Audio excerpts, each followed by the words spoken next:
दोस्तों, सीरियल तुम देना साथ मेरा के आने वाले एपिसोड में कहानी ऐसा जबरदस्त मोड़ लेने वाली है जिसे देखने के बाद दर्शकों के होश उड़ जाएंगे।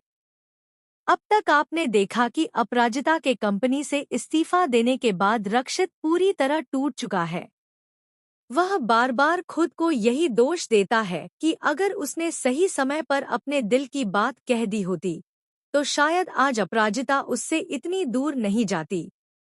दूसरी तरफ अपराजिता भी बाहर से खुद को मजबूत दिखाने की कोशिश करती है, लेकिन अंदर ही अंदर उसका दिल बुरी तरह बिखर चुका है। इसी बीच कहानी में सबसे बड़ा खेल खेलती है रक्षित की माँ। उन्हें लगने लगता है कि अगर अब भी रक्षित की शादी नहीं कराई गई तो वह पूरी जिंदगी सिर्फ अपराजिता के पीछे अपनी जिंदगी बर्बाद करता रहेगा। तभी उन्हें एहसास होता है कि ईरा ही वह लड़की है जिसने हर मुश्किल वक्त में रक्षित का साथ दिया, उसकी परवाह की और बिना किसी उम्मीद के उसके लिए हमेशा खड़ी रही। बस फिर क्या था, रक्षित की माँ एक बड़ा फैसला ले लेती है। वह पूरे परिवार के सामने ऐलान कर देती है कि अब रक्षित की शादी ईरा से ही होगी। यह सुनते ही घर में हर कोई हैरान रह जाता है। सबसे ज्यादा खुशी ईरा के परिवार में दिखाई देती है। ईरा को तो जैसे अपनी जिंदगी की सबसे बड़ी खुशी मिल गई हो। उसे लगता है कि आखिरकार उसका सालों का इंतजार खत्म होने वाला है। लेकिन दूसरी तरफ रक्षित के पैरों तले जमीन खिसक जाती है। वह अपनी माँ से कहता है कि वह किसी और से प्यार करता है और वह यह शादी नहीं कर सकता।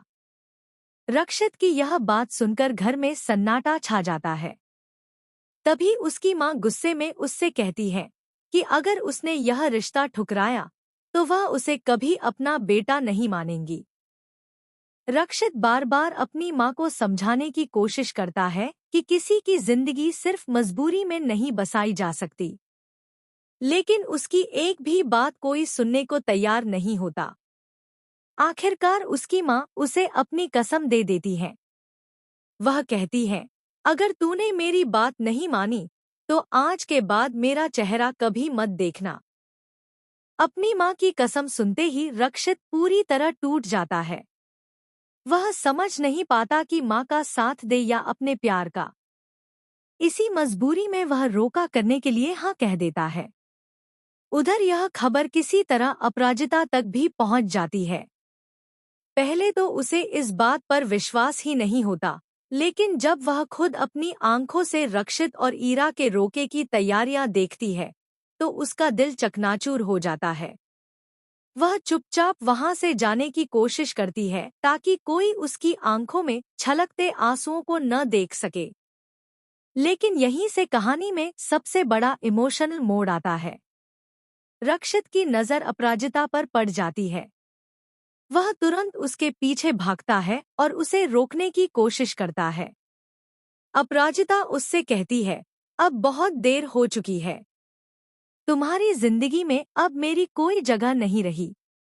रक्षित उसका हाथ पकड़कर कहता है, देर अभी भी नहीं हुई।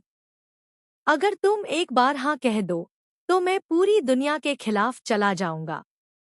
अपराजिता की आंखों में आंसू आ जाते हैं, लेकिन वह खुद को संभालते हुए वहां से चली जाती है। उसे लगता है कि अब रक्षित अपनी माँ की कसम के आगे कुछ नहीं कर पाएगा। इधर रोके की रस्म शुरू हो जाती है। पूरा परिवार खुशियां मना रहा होता है। ईरा दुल्हन की तरह सजी होती है और रक्षित पूरी तरह खामोश खड़ा रहता है।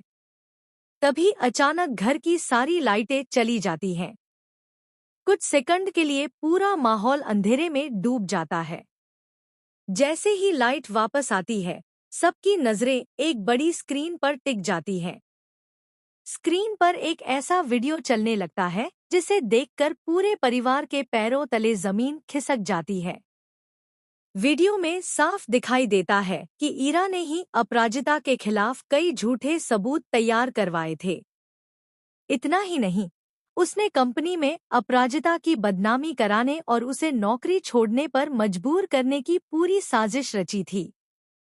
वीडियो में ईरा अपने एक साथी से कहती नजर आती है कि अगर अपराजिता रक्षित की जिंदगी से हट जाएगी तभी रक्षित हमेशा के लिए उसका हो पाएगा।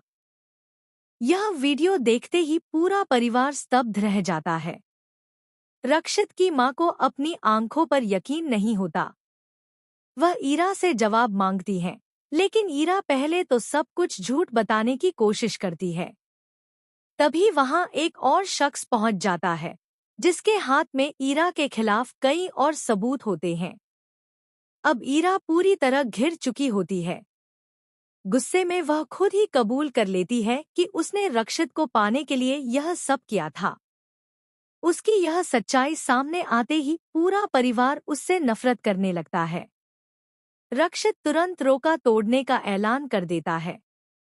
लेकिन दोस्तों, सबसे बड़ा शौक तो अभी बाकी है। जैसे ही रक्षित अपराजिता के पास जाने के लिए निकलता है, उसे पता चलता है कि अपराजिता घर छोड़कर हमेशा के लिए जा चुकी है। उसने किसी को यह भी नहीं बताया कि वह कहाँ गई है। सिर्फ एक चिट्ठी छोड़ गई है, जिसमें लिखा है कि कुछ रिश्ते अधूरे रहकर ही सबसे ज्यादा खूबसूरत होते हैं। तुम्हारी खुशी में ही मेरी खुशी है। यह चिट्ठी पढ़ते ही रक्षित पूरी तरह टूट जाता है। वह फैसला करता है कि चाहे पूरी दुनिया उसके खिलाफ क्यों न हो जाए, वह अपराजिता को ढूंढकर जरूर वापस लाएगा। लेकिन कहानी यहीं खत्म नहीं होती। एपिसोड के आखिर में एक रहस्यमयी व्यक्ति की एंट्री होती है, जो अपराजिता के सामने आकर कहता है, अब तुम्हारी नई जिंदगी शुरू होने वाली है और इस बार रक्षित तुम्हें इतनी आसानी से वापस नहीं पा सकेगा। उस रहस्यमयी शख्स की बात सुनकर अपराजिता भी हैरान रह जाती है, जबकि दूसरी तरफ रक्षित उसकी तलाश में निकल चुका होता है। अब देखना बेहद दिलचस्प होगा कि क्या रक्षित समय रहते अपराजिता को ढूंढ पाएगा। क्या ईरा सच में कहानी से बाहर हो जाएगी या फिर बदला लेने के लिए कोई नई चाल चलेगी?